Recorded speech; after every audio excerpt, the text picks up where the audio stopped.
Hello friends, आज की tips and tricks बहुत ही यूज़फुल है। तो देर नहीं करते हैं और जल्दी से अपना वीडियो शुरू करते हैं। उससे पहले अगर आपने मेरा चैनल छोटी बहू डेली टिप्स को सब्सक्राइब नहीं किया है तो प्लीज़ पहले मेरे चैनल को सब्सक्राइब कर लीजिए। और आज का मेरा जो सबसे पहला टिप है वो बहुत ही यूज़फुल है। होता क्या है कि जब भी हम किसी कपड़े में परफ्यूम डालते हैं तो परफ्यूम क्या होता है, जब भी हम अलग अलग से परफ्यूम डालते हैं तो या तो बहुत से लोगों को परफ्यूम से कुछ एलर्जी होती है, वो चाहते हैं कि जो परफ्यूम है उसकी स्मेल तो आए लेकिन बहुत ही कम आए, मतलब बहुत ही इसकी जो फ्रेगनेंट रहे वो बहुत ही कम है। या फिर हम बच्चे वगैरह में डालते हैं तो हम देखते हैं हमारा जो परफ्यूम है ना वो बहुत जल्दी ख़त्म भी हो जाता है।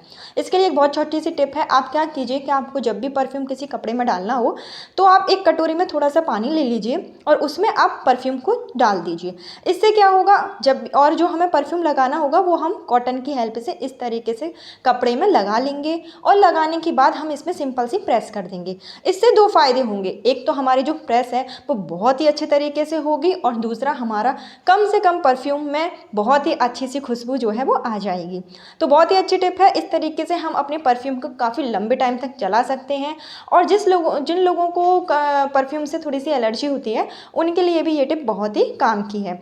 और हमारे पास अगर हार्ड मतलब कुछ ऐसा परफ्यूम हो जिसकी खुशबू बहुत ज़्यादा हो तो हम इस तरीके से उसकी खुशबू भी कम कर सकते हैं। बहुत ही अच्छी टिप है, एक बार आप लोग इसको ज़रूर से ट्राई करके देखिएगा। तो जब भी हमारे यहाँ एक से दूसरी ऑल आउट मशीन आ जाती है तो हम क्या करते हैं कि एक का यूज़ करते हैं और दूसरे का यूज़ नहीं करते हैं। और अक्सर ऐसा ही होता है कि बहुत से लोग क्या होते हैं कि लिक्विड अकेला नहीं खरीदते हैं, साथ में उसकी मशीन भी खरीदते हैं। इस तरीके से हमारे पास 1 2 3 4 बहुत सारे मॉर्टिन स्टैंड हो जाते हैं। तो आज मैं आपको इसका एक बहुत ही अच्छा सा यूज़ बताऊँगी जो कि बहुत ही यूज़फुल है। इसमें आप देख रहे हैं ना कितना अच्छा सा होल लगा हुआ है। तो हमें इसमें कुछ भी करने की ज़रूरत नहीं है। सिंपल हमें क्या करना है, जो भी हमारे यहाँ कील हो बेड के ऊपर या फिर कहीं पर भी आप चाहें तो उसको इस तरीके से आप फिट कर लीजिए और एक हमारा ये बहुत ही अच्छा सा मोबाइल स्टैंड बनकर तैयार हो जाता है। इसमें ये दो आप देख रहे हैं ना, ये पैर से बने हुए हैं। तो बस हमें इसमें अपने मोबाइल को फिट कर देना है और इसका जो होल है ना वो इतना लंबा होता है कि आपका जो फ़ोन है कहीं से भी गिरने वाला नहीं है। आप इस तरीके से अपने बेड पर इसको लगा दीजिए और आपके जो बच्चे हैं, आप चाहते हैं कि दूर से फ़ोन देखें तो इस तरीके से ये मोबाइल स्टैंड बन जाता है। बिल्कुल टीवी के जैसा ही वर्क करेगा। आपको ना तो बच्चों को बार बार देखने की ज़रूरत है और इस तरीके से आप वेस्ट चीज़ को यूज़ में ला सकते हैं।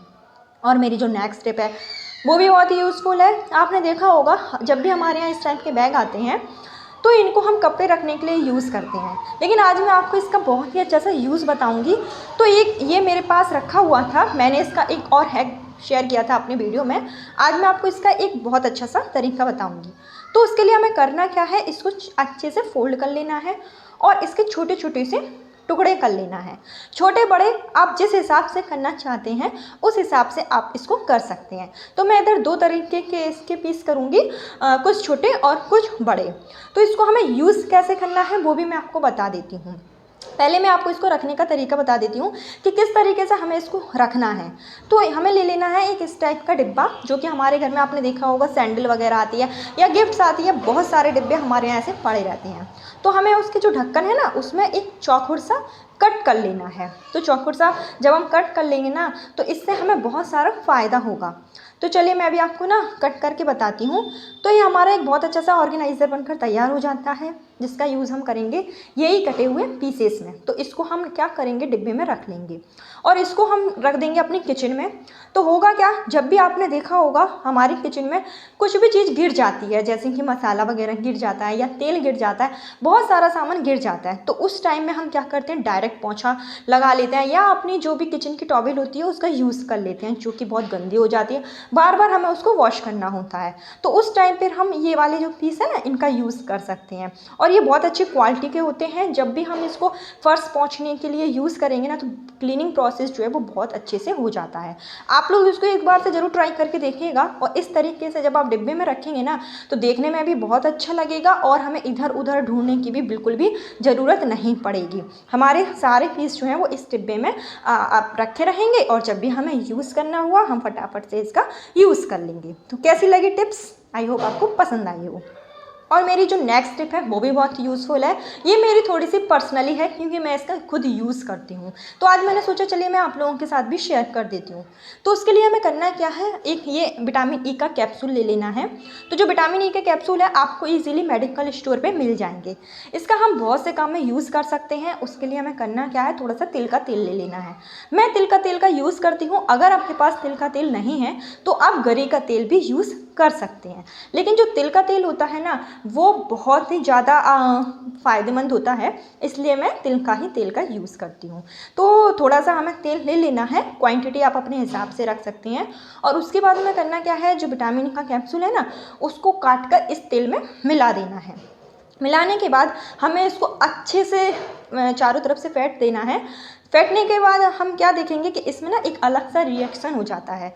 अच्छे से इसको तेल में मिलाना है। और चलिए जब मैं आपको मिला देती हूँ उसके बाद मैं आपको बताती हूँ कि इसका मैं किस तरीके से यूज़ करती हूँ। तो मैं 2 तरीके बताऊँगी और दोनों ही तरीके बहुत ही यूज़फुल हैं। अगर आप इसका यूज़ करेंगे ना तो आपको बहुत ही जल्दी जो है वो रिज़ल्ट भी देखने को मिलता है। तो इस तरीके से हमें करना क्या है, फेंट लेना है। और आपने देखा होगा जिसके बालों में बहुत ज़्यादा डैंड्रफ होता है, बाल जिसके बहुत ज़्यादा झड़ते हैं, बहुत कमज़ोर हो जाते हैं जिसके बाल, तो ये वाला जो तेल है ना आप रात को सोते समय अपनी जड़ों में लगा लीजिए और सुबह आप वॉश कर लीजिए। इससे आपके जो बाल हैं ना वो बहुत ही अच्छे सिल्की भी हो जाएंगे और आपके जो बाल हैं वो झड़ना बंद हो जाएंगे। बस आपको करना क्या है, जैसे ही आप इसको लगाएं ना, जैसे आप रात में लगा रहे हैं तो सुबह आपको धोना ज़रूर है। इस बात का थोड़ा सा आप ध्यान रखिएगा। इसका एक दूसरा यूज़ भी है। हम क्या कर सकते हैं, आपने देखा होगा हमारे चेहरे पर कुछ कील से ब्लैक ब्लैक कीलें सी जो हो जाती हैं ना, तो आप इस तरीके से अगर इस तेल को अप्लाई करेंगे उस जगह पर तो आपकी जो भी मुहासे वगैरह होंगे वो भी बहुत अच्छे से रिमूव हो जाएंगे। क्योंकि जो विटामिन ई का कैप्सूल होता है वो बहुत ही ज़्यादा फ़ायदेमंद होता है। और मेरी जो नेक्स्ट टिप है वो भी बहुत यूज़फुल है। तो वो है इस तरीके की खाली दवाई के पैकेट को लेकर, जिनको मैं फेंकती नहीं हूँ। मैंने इस पर एक और वीडियो भी बनाया हुआ था। आज मैं आपको वो दवाइयों का था और आज मैं आपको इसका यूज़ बताऊंगी। इसके बहुत सारे यूज़ हैं जिसमें से मैं आपको 2 हैक बताऊंगी और दोनों में से आपको जो भी पसंद आए आप उसको अप्लाई ज़रूर करके देखिएगा। तो आपने देखा होगा जब भी हम इस टाइप की कैंची लेकर आते हैं मार्केट से, तो ये जो कैंची होती है उसकी धार बहुत जल्दी ख़त्म हो जाती है, जिससे कि ये हमारी बिल्कुल भी जब हम काम करते हैं ना तो बीच बीच में डिस्टर्ब करती है, अटकने सी लगती है। तो इसके लिए आपको करना क्या है, जो भी खाली दवाई के जो रैपर होते हैं ना उसमें हम इसकी बार बार से जब कटिंग करेंगे ना तो हमारी जो कैंची की धार होती है वो वापस आ जाती है। तो अभी मैं चलिए आपको ना कटिंग करके भी दिखाती हूँ। तो इस तरीके से जब हम छोटे छोटे पार्टिकल्स में इसको बांट लेंगे तो इसका क्या होगा कि हमारी जो कैंची की धार है वो वापस से आ जाएगी।